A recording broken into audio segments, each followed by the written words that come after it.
Eu criei esses encontros quinzenais para poder trazer algumas explicações para se entender, porque às vezes a gente sozinho a gente não consegue encontrar o que está por trás disso, o que me move, o, por que isso acontece, sabe? E tudo tem uma razão de existir. E eu tenho sempre uma frase que eu costumo repetir: a ignorância não te exime do castigo. Não é porque eu não sei que tal atitude vai ter um resultado que não vai vir o resultado.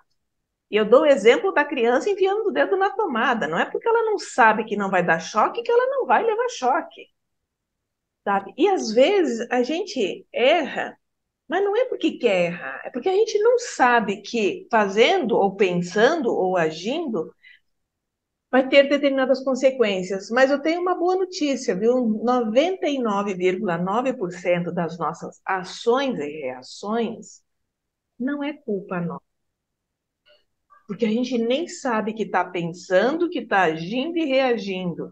Isso tudo está no nível do inconsciente.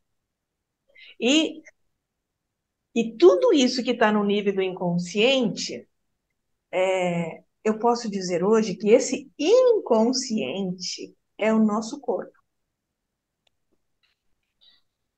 Então, tem uma fala na Bíblia que diz assim: nós não podemos servir a dois senhores. E na Bíblia se interpreta como Deus e o diabo. Só que eu faço uma outra leitura nesses dois senhores.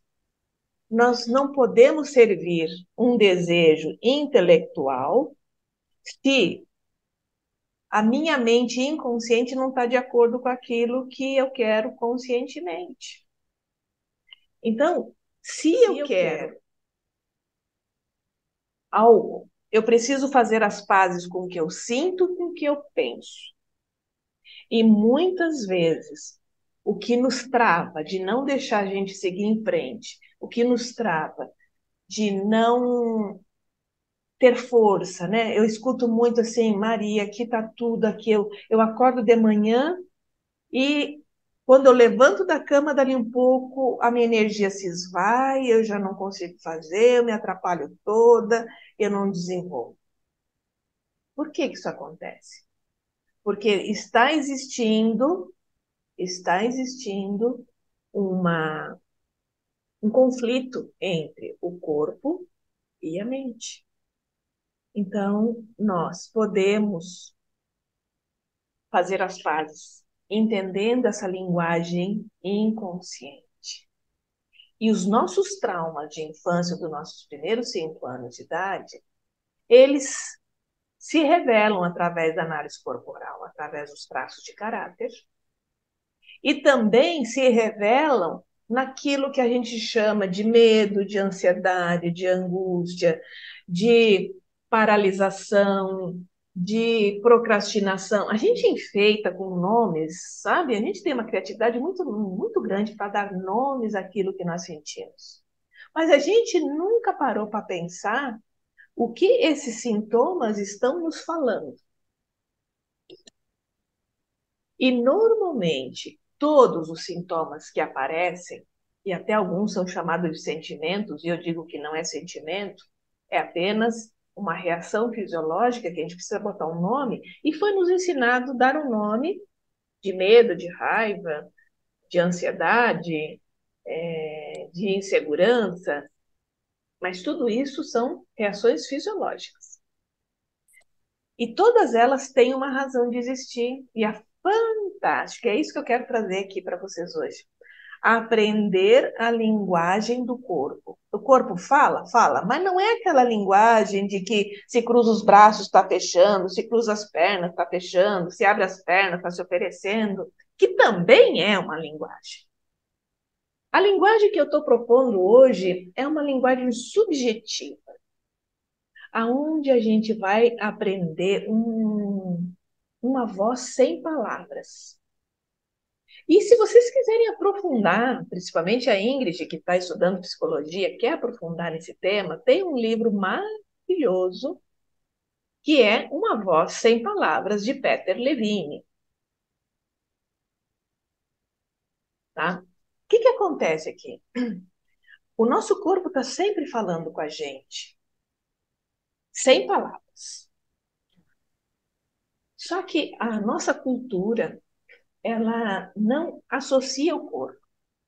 Ela não incorpora o corpo como uma parte de nós fundamental para a execução de qualquer plano, de qualquer ideia.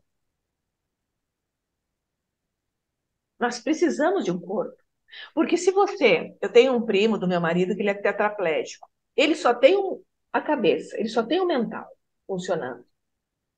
Mas para alguém que só tem o mental funcionando, precisa de recursos de outras pessoas para executar as ideias dele. Senão, ele não executa nada. Ele nem come. E isso nós temos que usar como exemplo. Não adianta a gente ficar no mundo mental do pensamento se nós não incorporar um corpo para que esse cérebro e essa mente se sintam apoiados nesse corpo para executar. Então, nós temos que incorporar esse corpo. E eu convido vocês a fazer um pequeno leve exercício para começar a aquecer os tambores, né? A gente começar a entender do que nós estamos falando. Nesse primeiro exercício, eu diria para vocês, neste momento aqui, vocês me escutando, olhando, tentem sentir o seu corpo, tentem prestar atenção nas partes apoiadas do corpo. Se conectem aqui, olhando para mim, quais são as partes apoiadas de vocês? Como é que essas partes apoiadas se sentem?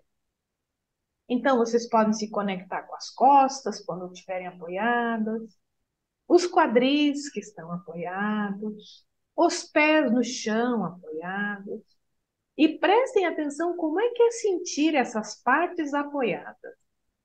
Se em algum momento vocês já tinham reparado algo diferente, e também prestem atenção se alguma parte de vocês não sentem. E tá tudo bem também se não sentir. E essa parte que vocês não sentem, foquem nela. Pode ser as pernas, pode ser uma parte do peito, dos braços, não importa. Porque neste momento nós não vamos mudar nada, nós só queremos reconhecer aquilo que está lá e o que não está lá. Apenas sentir. E se nesse sentir tem mais alguma coisa que vocês sentem que nem tinham percebido que estavam lá.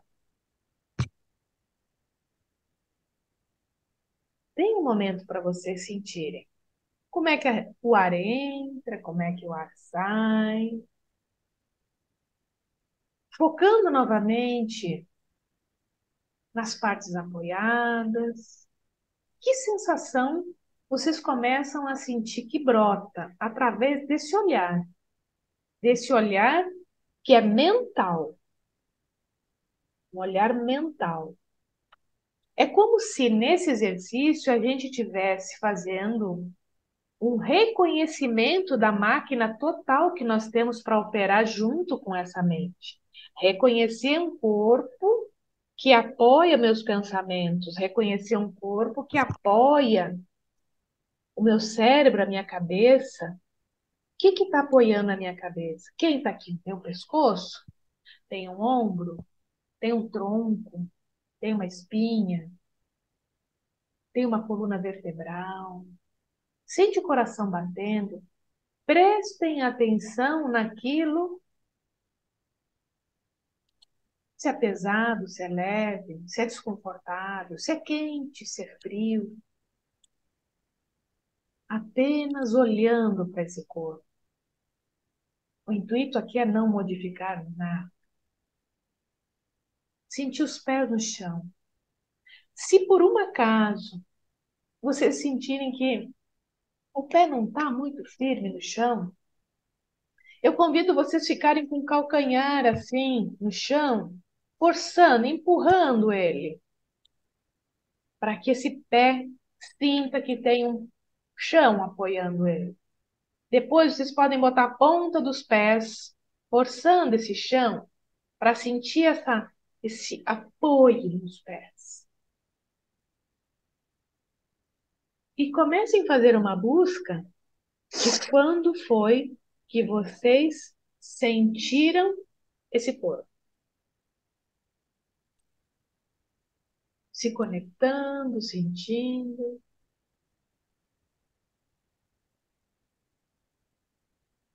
Sintam se tem algum aperto no peito, se algo está na garganta. E se alguma coisa está apertando, se alguma coisa está se movendo, vamos olhar para isso que se apresenta. Vamos olhar. O que está se apresentando aqui? Respirando, sentindo, olhando para esse mal-estar, seja qual for, ou um bem-estar, seja qual for, sem mudar nada, apenas dizendo,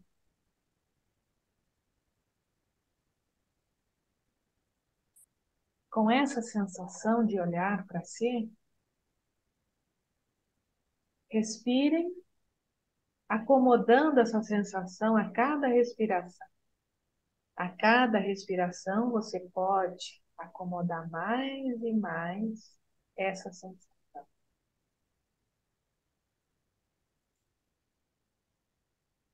Vocês podem sentir um estado de presença mais firme, mais forte, mais decidido. E o que é que nós estamos promovendo com esse exercício? Nós estamos promovendo um estado de segurança. O nosso corpo precisa se sentir seguro para poder relaxar, para poder se sentir firme, forte, confiante para seguir adiante. Ele precisa se sentir vivo, ele precisa se sentir aqui presente. Se fala muito do mindfulness, né? Que é a meditação do aqui e agora, a meditação de presença. E tem muita gente com dificuldade para meditar porque acredita que meditar é parar o pensamento. Pode até ser, mas não é esse o objetivo. O objetivo da meditação para surtir um efeito no primeiro momento é olhar para aquilo que se apresenta no nosso corpo e na nossa mente. Olhar. Olhar quer dizer, mas a Maria está falando isso, mas não sabe da minha vida. Ok, olha para isso. É verdade. Então, aquilo que vai se apresentando na nossa mente e vindo em sensações é fato real, isso não pode ser negado, não pode ser modificado. Então, valida esse pensamento, inclui ele no momento presente, é verdade? E quando você valida um pensamento de uma sensação, sente no teu corpo como é que é validar um sentimento. Como é que é validar uma sensação? Como é que é dizer assim, tudo bem me sentir assim? Tudo bem eu me sentir que eu estou perdida? Eu estou perdida mesmo, não tem como mudar isso, certo? Se a gente se sente perdido, eu não posso dizer, não, você tem que encontrar um caminho. Peraí, eu estou dizendo que eu estou me sentindo perdida. Como é que eu vou encontrar um caminho se eu me sinto perdida? O que quer dizer me sentir perdida? Eu não sei onde eu estou.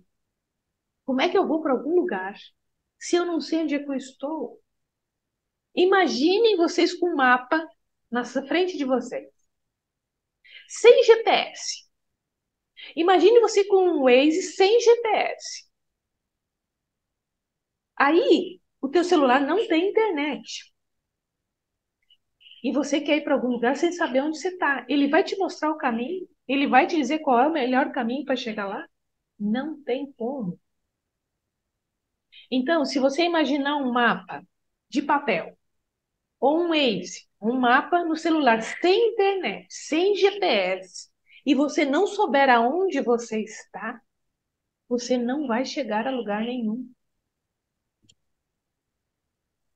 Esse exercício que eu acabei de fazer é para você saber aonde você está. E você não sabe para onde vai? Está tudo bem. Mas você já tem um ponto de partida. Você sabe aonde você está. O que é saber aonde nós estamos? Saber das nossas limitações, saber das nossas fraquezas, saber dos nossos medos, saber das nossas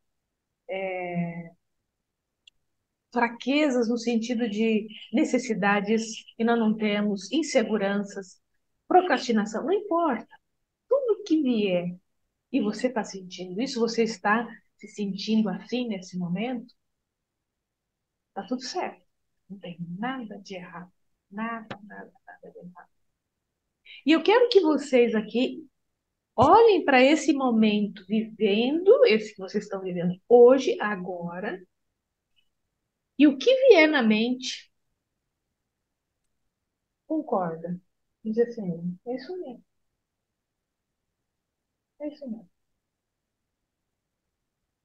E eu vou fazer o que a Maria está dizendo, vou olhar, concordar.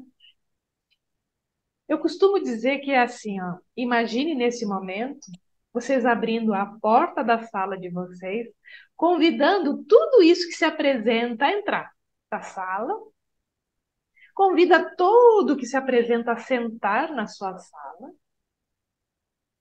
Dúvida, insegurança, não sei para onde eu vou, transição de carreira, não sei o que fazer, tá tudo bem. Vamos olhar, olhar, olhar para tudo que se apresenta, convidando tudo que se apresenta a sentar. E diante desses convidados todos, lembrando que são velhos amigos de velhas jornadas, você olha para cada um deles. O que cada um teria para te contar? Qual é, qual é a fala? Imagine que seja um sentimento, uma sensação que você está agora recepcionando na sua sala. Tivesse uma legenda, tivesse uma voz, o que estaria escrito ou sendo falado nesse momento? Escute. E o que vier, concorde, é um fato, é assim mesmo, é como você se sente, faz parte da sua história. Você tem razão para se sentir assim? Experiências que você teve ao longo da vida te levaram a esse mecanismo de defesa? Muito provavelmente, seja qual sentimento e sensação que se apresentou, estão aí para te defender, para te proteger. Por que é importante entender que essas sensações físicas que resultam num pensamento são normalmente experiências vividas na infância e depois disso algo parecido acontece e aí vem aquela sensação no corpo e o que a gente faz? Culpa o primeiro santo que aparece na nossa frente. Ele vai levar culpa. Por que ele vai levar culpa? Porque tem que ter um culpado. Se eu estou sentindo, o meu cérebro vai buscar uma justificativa. Por que eu estou sentindo isso? Eu estou sentindo isso porque o culpado está ali me provocando isso. Só que o problema nunca é o problema. O culpado que está ali na nossa frente não tem nada a ver com o que eu estou sentindo, nem com o que você está sentindo, que ninguém está sentindo. Essa sensação, ela vem de muitos anos atrás. Só que a gente projeta aquilo que nós sentimos e a gente aprendeu desde criança a achar um culpado para nos defender. Por que a gente faz isso? Porque quando a gente era criança, a gente não podia culpar a mãe nem o pai, que foram os responsáveis por nos sentir assim. Nunca nós poderíamos acusar o pai e a mãe de nos sentir ameaçados. Nem nos passava pela cabeça, até porque eles são um adulto que estariam ali para nos proteger, para cuidar de nós. Como que a gente pode imaginar culpar os nossos protetores? O que que a gente faz? Sucumbe, guarda, guarda raiva, guarda medo, guarda insegurança. Vamos guardando, porque a gente não pode sentir raiva do pai nem da mãe. E não pode nem falar para ninguém. Isso que é o pior. Sabe o que traumatiza uma pessoa? Não é o evento. Apanhar do pai e da mãe, sofrer abuso do pai e da mãe, não é o que nos traumatiza. O que nos traumatiza é olhar para o lado e não ver ninguém para poder contar e sentir protegido diante daquela ameaça. É isso que nos traumatiza. Eu estou vendido aqui. Eu não tenho para onde fugir. Olha que interessante que acontece. Quando uma criança se sente vendida, que não tem para onde fugir, o que que vai acontecer com essa pessoa na vida adulta? Diante de um problema, não posso reagir, não posso responder, não posso dizer não. Até porque, se a gente foi abusado pelo pai e pela mãe, e eu vou dizer o seguinte: todos nós fomos abusados pelo pai e pela mãe. Todos, sem exceção. Porque eles foram maus? Não. Porque eles também foram abusados e aprenderam que educação é abusar das crianças. Então, para eles, eles estavam educando. E a gente acaba fazendo a mesma coisa com nossos filhos, porque a gente aprendeu assim. A partir de agora que vocês estão tendo essa informação, vocês podem fazer diferente. Agora. E por mais que a gente diz assim, eu não vou ser igual à minha mãe, isso é interessante, a sistêmica, né? Ela mostra isso. A cada geração a gente se torna pessoas melhores. Embora eu tenha sido abusada pela minha mãe, embora eu tenha dito eu não vou tratar a minha filha como a minha mãe me tratou, eu ainda abusei dela. De uma forma bem melhorada que a minha mãe. Muito melhorada. Eu deixei falar, eu deixei se expressar, eu deixei espernear, mas ainda assim eu pratiquei. Então a gente sempre melhora, sempre. Mas isso não quer dizer que a gente não faça. Por que que a gente não faz? Porque a gente foi condicionado, nós trazemos no nosso DNA, dentro da nossa genética, um modelo que vem através dos nossos antepassados, desses abusos. Então não é de uma hora para outra que a gente se livra dele. A gente só consegue incorporá-los, né? A gente não se livra, porque isso nos compõe, a nossa história nos compõe. Então o que que a gente tem que fazer? Incorporá-los. E uma vez incorporado, olhar para essa nossa característica que nós trazemos de pai e mãe com gentileza e dizer: eu trago isso aqui da minha mãe, mas agora eu posso fazer diferente. Eu trago isso do meu pai, mas agora eu posso fazer diferente.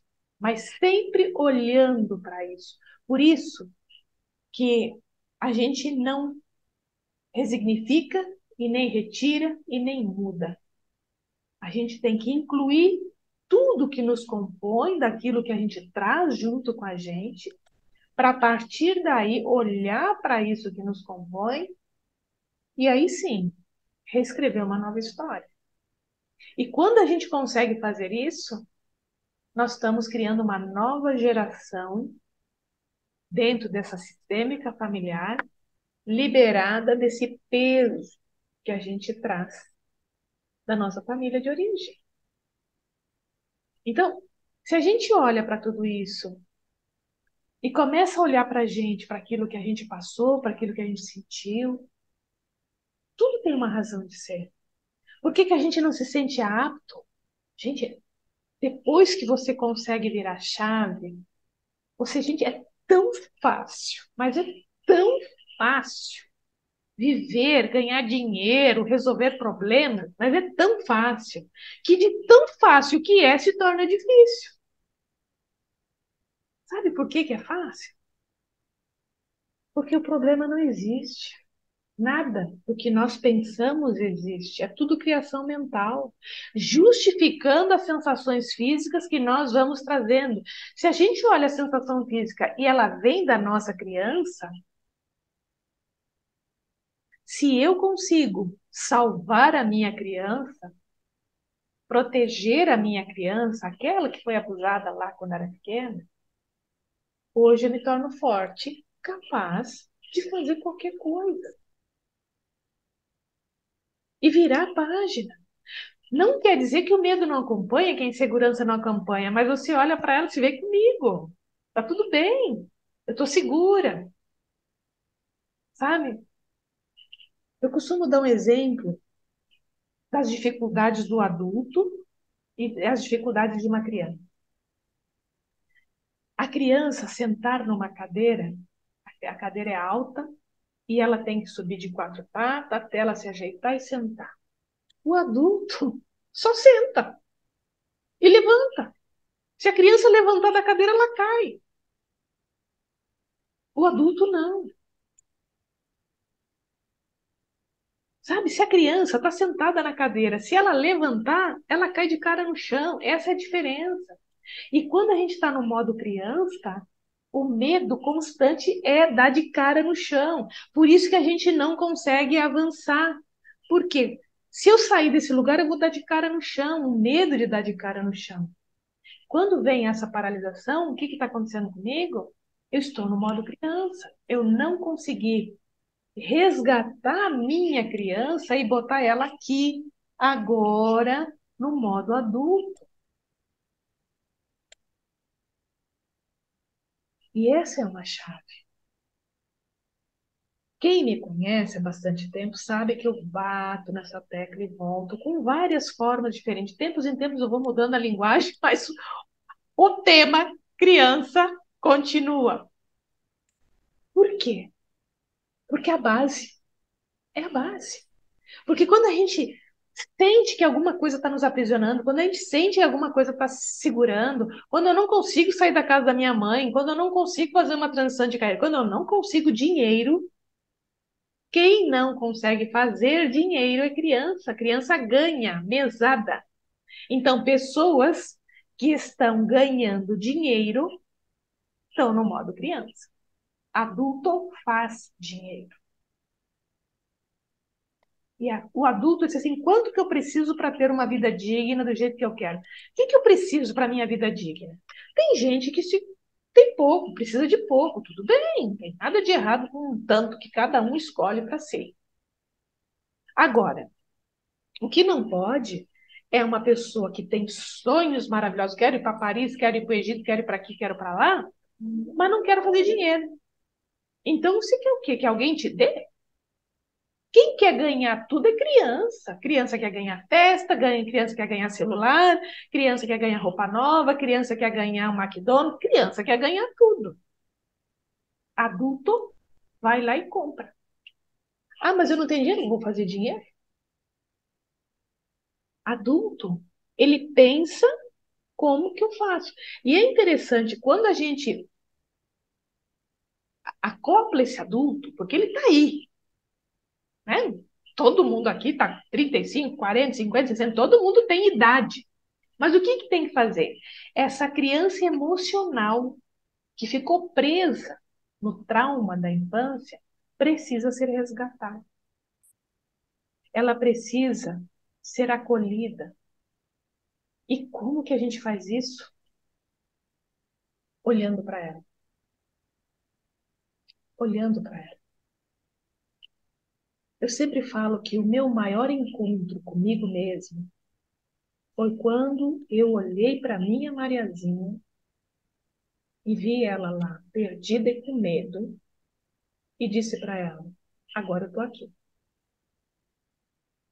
Agora eu tô aqui. E ninguém mais vai abusar de você. Ninguém mais vai te maltratar. Ninguém mais vai te deixar sozinho. Quando eu conseguir fazer isso e sentir essa Mariazinha, sentindo acolhida e protegida, eu digo que a gente se transforma num transformer. Como se a criança está lá dentro, né, daquele monte de carro acoplado lá, só dirigindo, se sentindo o grandão. Cheio de poder, tá? E cada dor que a gente acolhe e olha para aquilo, é mais um carrinho que a gente acopla no nosso transforme, mais um superpoder que a gente ganha. E a gente está lá dentro daquele transformer, lidando com tudo, e tudo fica pequeno diante de nós. Tudo fica pequeno. Você é capaz de olhar para alguém que está te acusando, dizendo, ah, você é isso, você é aquilo, aquele outro. E você diz assim, está com muita dor, porque não é problema, não sou eu. O problema não sou eu, definitivamente não sou eu. Por quê? Porque eu sei o meu problema. O meu problema é o que eu sinto. Se um outro sente em relação a mim, o problema é dele que está sentindo, não eu. E você não carrega o que não é seu. Deixa com o outro que é do outro. Porque a gente carregar só o nosso baúzinho, a nossa mochilinha, já é o suficiente. O suficiente para a gente dar conta, o suficiente para a gente andar, o suficiente para decidir o que é melhor para nós, o suficiente para a gente dar conta. E quanto mais a gente se fortalece psiquicamente para olhar para as dores que nos compõem, com absoluta certeza, nós vamos criando uma resiliência maior para olhar para outras dores. A gente não é um encontro com a nossa criança que está tudo resolvido. Mas o primeiro encontro, que é olhar para aquilo que te aflige, olhar para aquilo que te move, sabe, tristeza, raiva, bronca. Quando a gente tem raiva de alguém, olhar para essa raiva, reconhecer essa raiva. E normalmente, até hoje, olha que eu atendo um bocado de gente, eu nunca vi uma raiva inimiga. Eu nunca vi uma raiva querendo mal a alguém. A raiva vem para dizer: olha para você,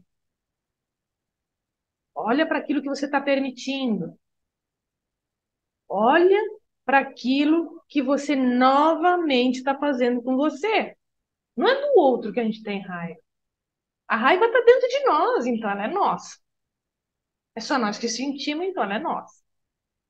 Se ela está dentro de nós e nós estamos sentindo a questão, eu estou com raiva do que mesmo? Com certeza você está permitindo alguma coisa que não era isso que você queria permitir, mas está permitindo, e a raiva vem como mecanismo de defesa. Olha para isso. Eu fiz um vídeo, inclusive, sobre agressividade. A raiva é uma agressividade positiva, necessária para a gente sair de onde está. A raiva é o que gera um movimento para sair da estagnação. A raiva é a agressividade. O que nós temos que diferenciar entre a raiva e a agressividade é a violência. A violência, ela é perniciosa, porque ela já descambou o bom senso, já extrapolou tudo. A violência, sim, ela é negativa. Agora, a raiva, a agressividade, ela é necessária para a gente caminhar. Eu convido vocês a olharem a um momento que vocês sentiram raiva e o que que essa raiva fez com vocês saírem daquela situação. A raiva é maravilhosa. É a raiva que faz a gente sair de onde está. Então, se a gente tem raiva de um trabalho, se indigna, sabe, aquela energia que faz você tomar a decisão certa. Então, ela é bem-vinda, ela é motivadora, ela te tira daquele lugar. É interessante, por exemplo, eu dou exemplo, né, da raiva, da agressividade, aquilo que vem. É essa energia que faz uma mãe levantar um carro quando vê em cima de um filho. Ela é capaz de bater num urso. E vem da onde essa força? É o que te move a salvar uma vida. E esse movimento, vem antes do nosso pensamento. A gente não pensa em ter raiva. A gente sente raiva. Sentir está no corpo. E a gente dá o nome de raiva para esse sentir como se fosse um sentimento, mas ele não é. Ele é uma função fisiológica que o sistema nervoso autônomo, o simpático, dispara adrenalina no sangue para te fazer bater ou correr diante de um perigo de sobrevivência. Não é raiva. A raiva não é sentimento. Então, o excesso de adrenalina traz esse mal-estar que gera essa vontade de bater, vontade de matar um. É real, a vontade de matar é real. Ela vem para poder te salvar. Por que isso?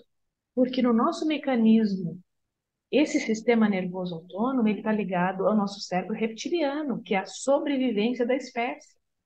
Ele não sabe que nós estamos numa cidade cheia de cara feia, cheia de frustrações, cheia de problemas, que não são um leão e um urso que está se apresentando lá no meio do mar. Quando a gente fica se sentindo ameaçado, o nosso corpo entende que tem um tigre, um urso na sua frente. Ele tem vontade de matar mesmo. Tudo que é ameaça dá vontade de matar. Só que aí entra, né, o superego e diz assim, não é para tanto, não é para matar. Só que a gente não conversa com o corpo para que essa raiva possa ser autorregulada se o perigo já passou, é só uma cara feia. E como que a gente faz esse exercício para fazer com que o corpo entenda que não é uma ameaça? O exercício de olhar em volta onde você está, esse exercício de olhar em volta onde você está, é o mesmo que lá na floresta você olhar se o leão foi embora, se o urso não está mais presente, então você está seguro. E olhar para o ambiente que você está, como se você tivesse chegado a primeira vez. Tem alguma coisa diferente aqui? Tá? Tem alguma novidade aqui? Olhar para isso com essa curiosidade, você vai perceber que o teu corpo se acalma. Esse exercício eu ensino para crise de pânico, crise de ansiedade. Faça esse exercício que desaparece na hora. Contar, contar objetos que estão na sua frente, trazer o racional para o aqui e agora. Tem algum perigo aqui? De tanto ensinar esse exercício, é tão interessante que se você vira a cabeça e começa a fazer esse exercício, eu já suspiro, naturalmente. Tipo, opa, ai, que lixo. Tipo, um alívio. Eu estou segura. A gente tem ferramentas para que a gente possa desenvolver paz, tranquilidade, bem-estar, segurança e entender que os nossos mecanismos de defesa não são nossos inimigos. A procrastinação, às vezes, ela chega porque ela tem dentro de si uma mensagem que você talvez não deva ir para aquele caminho. E você quer insistir. E a procrastinação diz assim: não, aqui você não vai. Se estrepar de novo? Não, não vou deixar. Congela, congela, paralisa, não vai. É uma possibilidade. A outra, que dentro daquilo que você está buscando fazer, não existe um ponto de segurança interno, um ponto de segurança que te apoie aquilo que você quer fazer. E aí é o ponto, olha para você, busca esse ponto de segurança. O que dentro de você está te apoiando nessa decisão que você quer tomar? É tão interessante, ó, quando você sentir assim, o ponto de segurança está dentro de mim. Eu dou conta de fazer isso. Eu dou conta de resolver isso. Não tem nem o papa que chegue na tua frente e diz, ah, não, não vai dar certo. Você vai sim. Eu garanto. Eu sei que eu dou conta. E isso é o suficiente para você ir com os pés nas costas. E você vai dar conta. Mas tem que encontrar esse ponto de segurança. Agora, se eu rejeito, eu estou com medo, mas eu não quero sentir. Não, não posso sentir, não posso acolher o medo. Vou ficar mais medo ainda? Não, gente. A sistêmica traz essa resposta, a física quântica traz essa resposta. Se a gente muda o nosso olhar sobre o objeto observado, o olhar do objeto também muda diante de nós. Ele também muda o seu olhar com a gente. Se eu olhar para o meu medo com gentileza, o medo se derrete. Porque ele só queria isso. Tá vendo que eu estou aqui de alerta? Ok? Fica aí. Para um perigo iminente, eu quero que você esteja aí. Mas agora está tudo sob controle. Eu estou dominando, eu estou olhando, estou vendo. Vem uma ansiedade, a ansiedade está ligada ao medo, a algo que eu não vou dar conta. Peraí, tem alguma coisa que possa me ameaçar? Não, uma cara feia talvez. Tá, cara feia mata? Não, então eu dou conta também. Sabe, trazer para o racional a cara feia. Aí você já chega e diz assim, olha, eu vou encontrar uma cara feia, mas essa cara feia não vai me assustar porque é só uma cara feia. O outro pode não concordar comigo, isso vai me assustar? Vai. Então, como é que eu olho para essa outra opinião que é contrária à minha? Olha para isso. Olha para essa opinião contrária à sua. Ela pode te ameaçar? Lembrando sempre o seguinte: ameaça é morte. Ela me ameaça? A verdade, se nós olharmos por esse prisma, nada nos ameaça. Então, ele pode ter uma opinião diferente da minha. E tá tudo bem, certo? Olhar para as opiniões diferentes, escutar o porquê que eu estou ouvindo essa opinião contrária de minha. Tem algo nessa opinião que eu devo dar atenção? Vou considerar, vou considerar. Não quer dizer que eu vá seguir, mas eu posso considerar. Percebe que eu posso ouvir, eu posso considerar, me tira daquela posição de enfrentamento, me tira daquela posição de impor, me tira da posição de ter que dar razão. Se você não entra no ataque, não entra no embate e nem na defesa, você está seguro.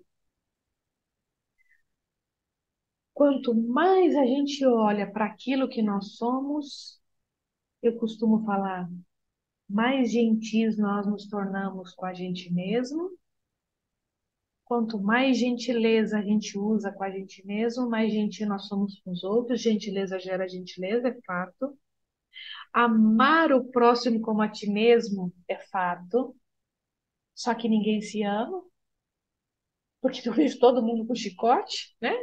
Ah, porque eu não dou conta disso, porque eu não consigo isso, porque eu não faço aquele outro, é só chicote. E é óbvio que quando a gente levanta um chicote, no levantar nós estamos acertando alguém. Quando a gente bate na gente, a gente está acertando alguém junto. Então, o único caminho é soltar o chicote. O único caminho é ser gentil com a gente mesmo. Então, meninas, eu quero que vocês